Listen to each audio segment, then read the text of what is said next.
Olá, crianças, como estão? Eu sou a Tenente Dayana.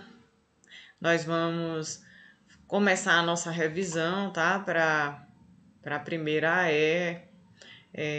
terminando aí o primeiro trimestre, né? Então, última semana. Peço a vocês que se dediquem, tá? Para essa prova, para que ninguém fique numa situação complicada, né? Logo no começo do ano. E espero que todo mundo se saia bem, tá? Nesse dia de hoje, a gente vai ver um pouquinho sobre elementos da narrativa, tá? No segundo horário, a gente vai ver estrutura e fábulas, tá certo? Outra coisa também é que vou relembrar aquele recado da última aula sobre o Ganância Poética, tá? As inscrições estão abertas até o dia 30 de maio, tá?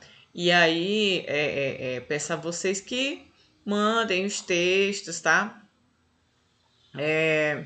Como a gente ainda tem um prazo aí, seria interessante que vocês enviassem os textos antes de de fazer a inscrição efetivamente, né? Se quiser que a gente dê uma olhadinha antes, a gente olha o texto para que vocês possam mandar um texto bonito, seguro, corrigido, entendeu? Então, manda o texto para a gente dá aquela caprichada, né? Dá aquela corrigida legal e você faz a inscrição até o final do mês de maio, tá? Então não deixa muito para o final, que é para a gente ter tempo de dar o retorno e você poder fazer os ajustes necessários, tá bom? Então olha só, recado dado, vamos ao que interessa, né? O conteúdo de hoje, vamos revisar aí elementos da narrativa, tá? Um conteúdo bem legal, tá? A gente vai falar dos elementos que constituem a narrativa, narrador, personagem, né, enredo, e vamos relembrar esses conceitos, tá? Então, olha só, o primeiro conceito que vocês devem relembrar é o do narrador, tá? Então, olha só, o narrador. O narrador, gente, vamos ler aí o slide, é um dos principais elementos narrativos, tá?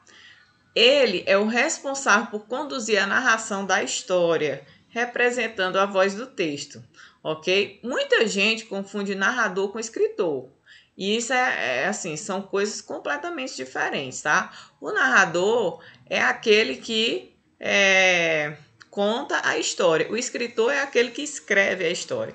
Então, vamos supor que você resolva fazer um livro, tá? Em que o narrador, quem conta a história, é o Coelhinho da Páscoa. Então, o Coelhinho da Páscoa vai ser o narrador e você será o escritor daquela história, ok? Não necessariamente narrador coincide com escritor, tá certo? O narrador é outra coisa, tá? É a voz do texto. Vamos supor que eu resolva fazer um texto, um livro sobre a vida de uma senhora idosa. Sei lá, eu conheci uma senhora idosa num asilo, aquela história de vida dela me comoveu bastante, eu resolvo transformar isso num livro, tá? Então eu sou a escritora do livro, mas a voz que vai narrar a história é a da senhora idosa, tá? Então narrador é diferente de escritor, tá? Tranquilo, né? Então olha só. O narrador pode ser classificado em narrador personagem, que participa da história, narrador observador, conhece a história, observa e relata os fatos na terceira pessoa do singular, e narrador onisciente, que conhece toda a história, conhece os personagens, os outros personagens, inclusive comportamentos, pensamentos e ideias, com narração em primeira pessoa ou terceira pessoa, tá? Então, o foco narrativo aí pode mudar. O foco narrativo pode ser em primeira pessoa ou em segunda pessoa, tá? Quando o foco narrativo é em primeira pessoa, o que significa? Que o narrador conta a história como se estivesse ali dentro da história, tá? Aliás, ele está, de certa forma, dentro da história. Mas ele fala, ele conta o seu ponto de vista, tá? E participa dessa história, tá certo? Então ele diz: eu fiz isso, nós fizemos aquilo, tá? O texto vem em primeira pessoa.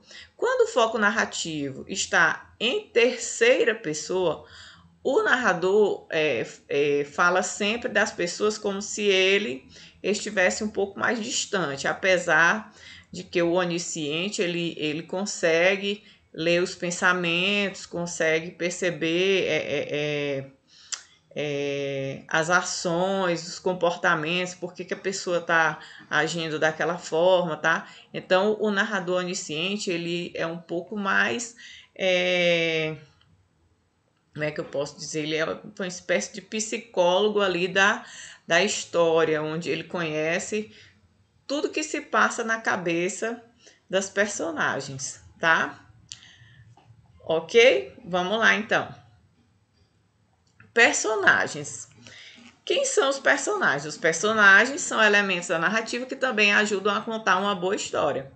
Como elementos da narrativa, os personagens são pessoas que estão presentes na história. Nem sempre pessoas, né? Pode ser bicho, pode ser qualquer coisa. Pode ser um super-herói, né? Super-herói não é pessoa, é quase pessoa. Alguns são, né? O Batman é uma pessoa. Então, olha só, eles recebem classificações diferentes conforme o nível de atuação e importância, tá? Então, os personagens não são todos classificados da mesma forma, ok? E quais são as classificações que nós vimos aqui nesse trimestre? Nós vimos 3 tipos de personagens, não foi? 3 tipos de personagens. Nós vimos o protagonista, que é o personagem principal da história, cuja apresentação normalmente é mais bem desenvolvida. Geralmente o escritor deixa bem claro quem é o protagonista, o que ele vai fazer, né? Exatamente para que o leitor possa ter ciência das atitudes, tá? Quando o leitor conhece bem o protagonista, né? Conhece seu comportamento, e ele tem uma boa apresentação desse comportamento, desse personagem, ele vai entender o porquê do comportamento daquele personagem, porquê das ações, né? Então, por exemplo, o Super-Homem, né? Vem lá do espaço, tal, tem aquele superpoder, é um cara super do bem. Então, assim, quando o personagem é bem apresentado, a gente consegue perceber, consegue justificar as ações daquele personagem e entender por que a história acontece daquele jeito, tá? É diferente, por exemplo, você simplesmente ver um personagem de uma maneira qualquer, já iniciando, vamos supor, Super-Homem já salvando vidas ali e fazendo bem e com superpoderes que ele poderia fazer o que quisesse da vida dele. Mas se você conhece a história dele, o passado dele, né? Se ele for um personagem bem apresentado, você vai conseguir mentalmente justificar as ações daquele personagem, tá? Quem é o antagonista, então? É o personagem que atua como obstáculo para o protagonista, dificultando na realização dos objetivos do personagem principal, tá? Então, o antagonista é ali o vilão, né? É aquele que vem para atrapalhar a vida do protagonista, ok? E o secundário, personagem de menor importância, mas que ajuda no desenvolvimento da história, ok? No comissário Gordon, né, no Batman, Então, olha só, ele é um personagem secundário, mas que ajuda no desenvolvimento da história. Ok? Vamos lá, seguindo.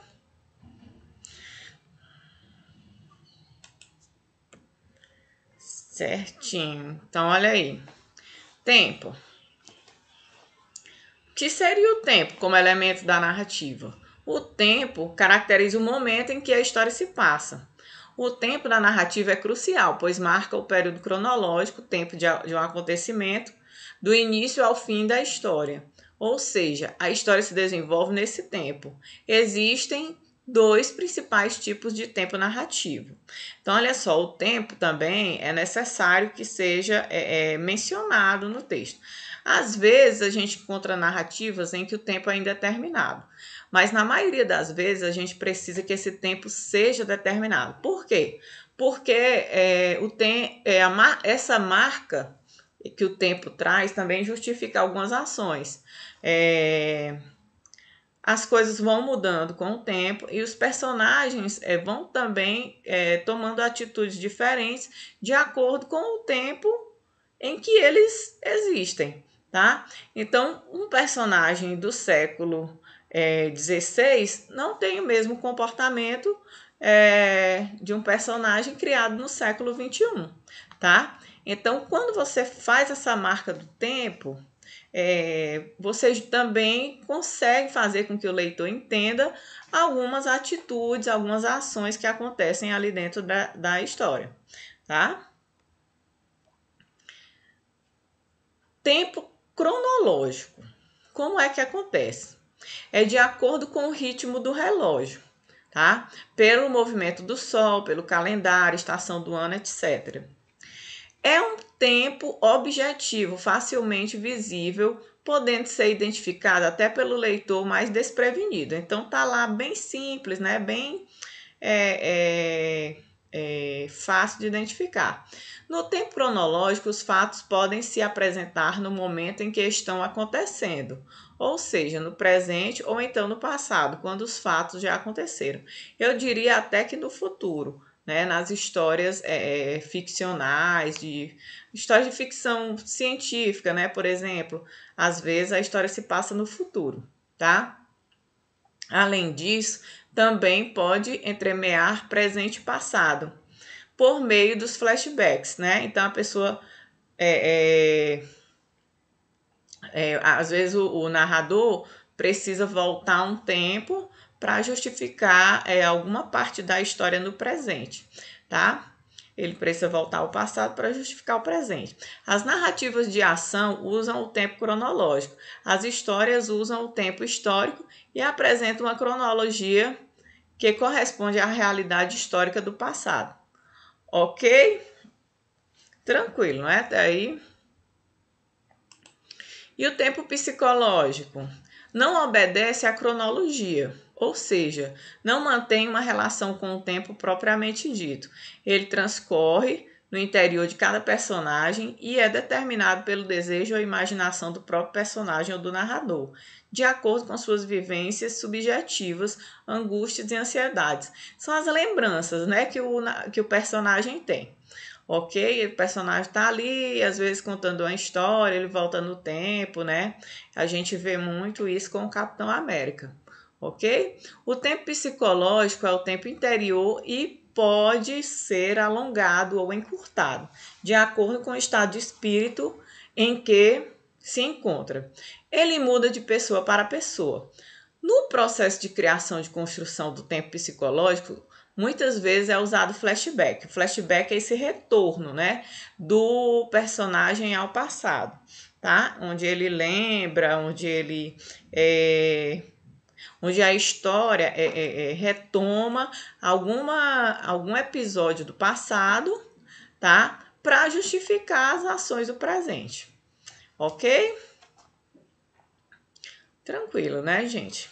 Então vamos lá. Próximo, o espaço, né? Então, olha só, o espaço da narrativa é o local onde ela se desenvolve, ok? Ele pode ser físico ou mesmo psicológico, assim como o tempo.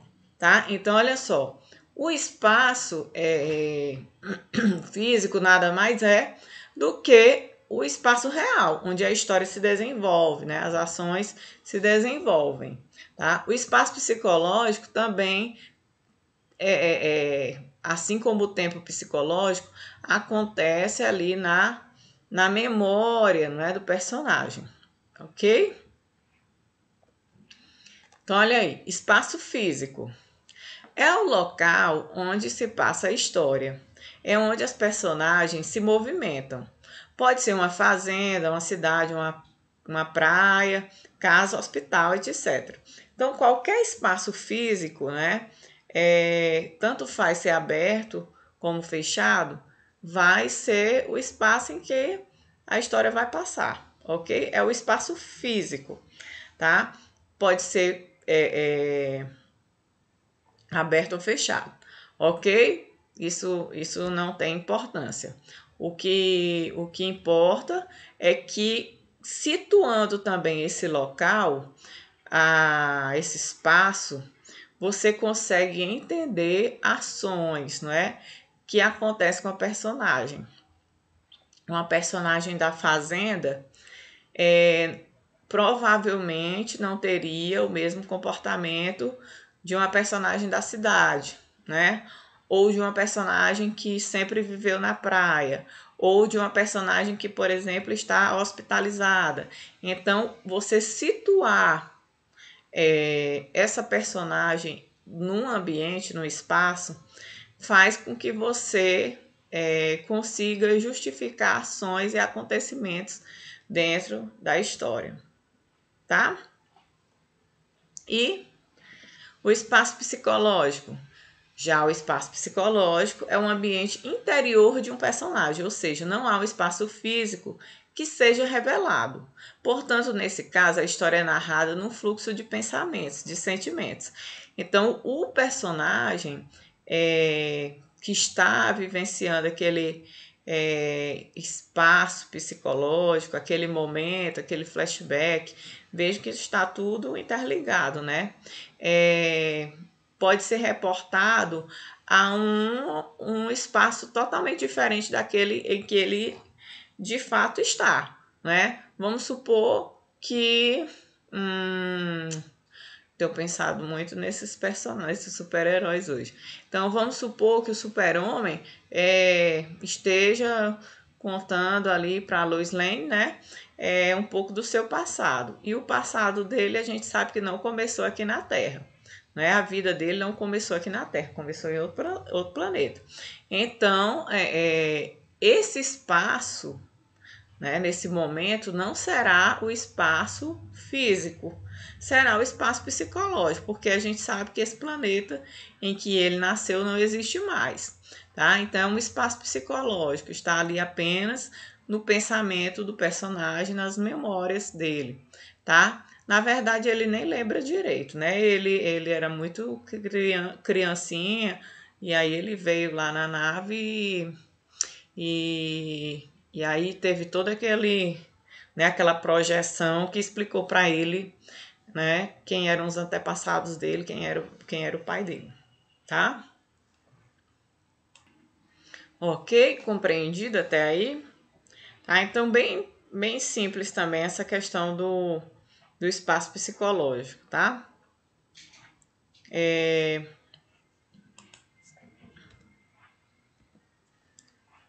Ações. O que são as ações?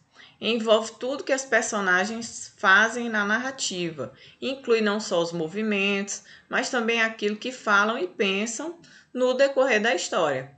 Tá? Então não é só movimento. A gente pensa assim, as ações são os movimentos que as personagens fazem. Não, tá? As ações são tudo aquilo que acontece com o personagem, né? Que parte dele, né? Então, não só o movimento, mas também a fala e o que ele pensa são ações que vão movimentando a história, que vão fazer com que a história se desenvolva, com que o enredo evolua, tá?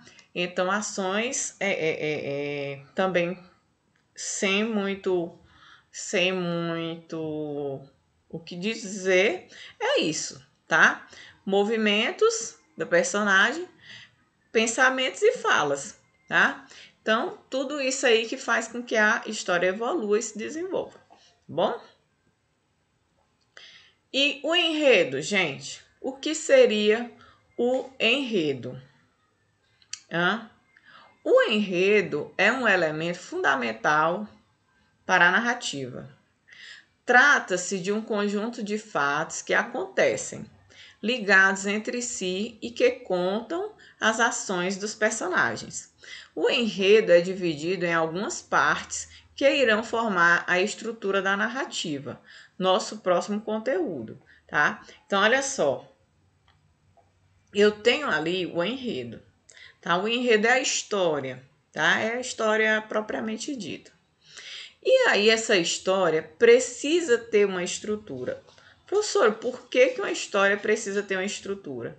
Para que ela possa ser compreendida. Porque se você conta uma história de qualquer jeito, de trás para frente, do meio para o começo, depois para o final, a pessoa que vai acompanhar essa história, seja o leitor ou o ouvinte, não vai entender a sua narrativa, tá? Então, essa história, essa narrativa precisa ter o quê? Precisa ter uma estrutura, tá? E essa estrutura também, assim como o tempo, como o espaço, como as ações, como os personagens, narrador, essa estrutura vai fazer com que a sua narrativa fique